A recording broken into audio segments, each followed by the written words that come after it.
just before he even plays a single minute, when we talk about the impact for him, look what happened to their season ticket sales. The moment they won the draft lottery, through the roof, because people want to see this kid play. Just from that standpoint, massive impact already. You've seen the way they were on draft night. Excited to have them.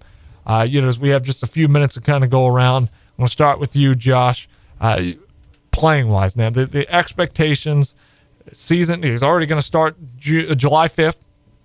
First summer league game. I know that's not what everybody wants to see, regular season, what everybody kind of is going to care about. What is the expectations that you see for Zion here in year one and moving forward in the near future, at least? I mean, I think he'd like him to be a 20-10 guy. He could be more than that. That'd be great. But I kind of think of him.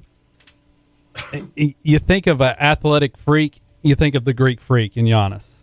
And I know they have two different styles of athleticism, but his game is kind of similar to Giannis as, he plays really well around the rim. He could do a lot of things good, but that jump shot still needs a little work, that step back. So his game is, as oddly as it sounds, it's kind of like Giannis in a way that, he's stronger around the rim, but, they both have unbelievable athleticism.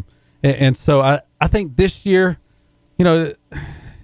it's not going to be a world beater type season. I mean, maybe it could, but I think if he goes out there and gives you 20 and 10 on a nightly basis, that's the start of something great. I mean, you look at all the greatest players in history. I mean, they tend to that first season. They're not all-stars. LeBron was not an all-star his first season. Right. And that's just the nature of the beast. So I think it's a 20 and 10 type season for him. And people keep thinking about Drew Holiday. What has he really done? I mean, he's a solid player. But he's not a superstar. But he's not a superstar. So there's still a lot to do in Lonzo in the fold. Lonzo's not a shooter. I mean, he needs to. These teams can play lag defense against this team, which gives Zion less room to work. I think he's going to be fine, but I think expectations should be about a 20 and 10 year, which is pretty good. Which is pretty good, and maybe a ceiling. He gets up to 23, 24, 25 points a game, but you still got to let time for him to evolve into an NBA player, and then also players around. It's kind of like LeBron. LeBron is best when he has that 3-point shooter, around the perimeter to spread the floor. Right now I don't see that on the Pelicans. So that's going to kind of make it a little difficult to work in the paint. But I see him being kind of like a Giannis, where he has to work close to the basket. But teams will kind of play that lag defense on him. Yeah, I tend to agree with you as far as the numbers. I think if we go into this saying he's going to be LeBron, then our expectations are not going to be met. Right. He's not that kind of player. He's not the same player as LeBron. In fact, Zion says himself, I'm not trying to be LeBron. I'm not trying to be this person. I'm just trying to be Zion. And so I think the expectations and the offense that he's in with the coach that he has, 2010 is a good expectation because they run up and down the floor. Zion's the guy who's already said that Alvin Gentry, I believe, is the head coach, has said, when you grab the rebound on defense, push it up the floor. So I could see Zion having a line, which would be amazing. I would say I would bump it down a little bit and say 16, 17 points a game, over 10 rebounds, right? 5 assists, somewhere around there is what he could average, which is that's great numbers for a rookie. Mm-hmm.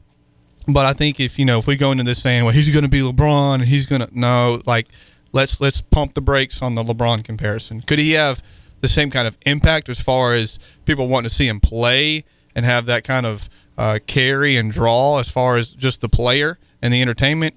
Yeah, but he's a totally different kind of player. Yeah, absolutely. He's not the same kind of ball handler as LeBron. No, LeBron doesn't get a lot of credit for the way he's able to handle the ball. Zion's and the way LeBron can pass the ball. Right.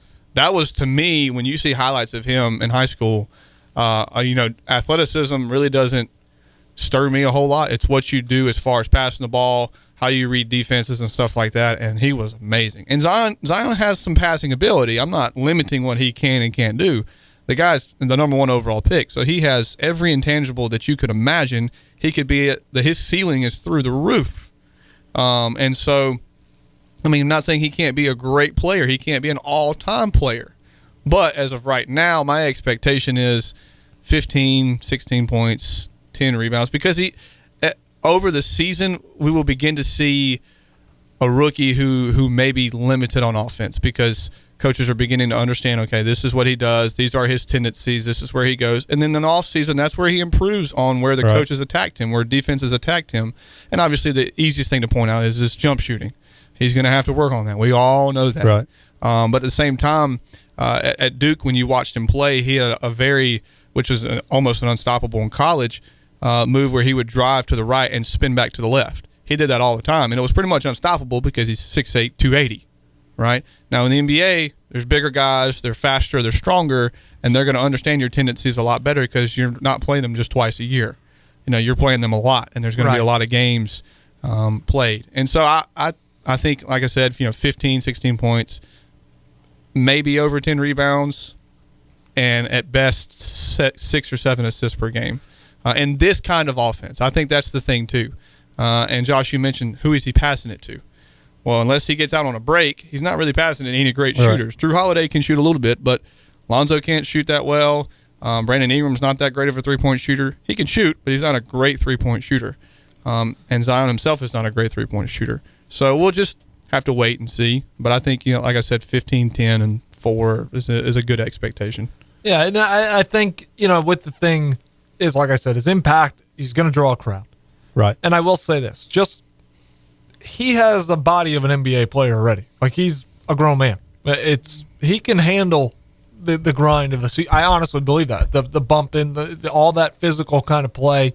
He's going to be able to out-physical grown men right now. He's just that massive. I mean, and that's going to go a long way for him. Now, does he reach the level of LeBron? Only time will tell, but I think he has the potential. I'll say that. I'm not going to jump on and tell everybody that he is going to be this massive superstar and he's going to do all these great things, but the potential's there.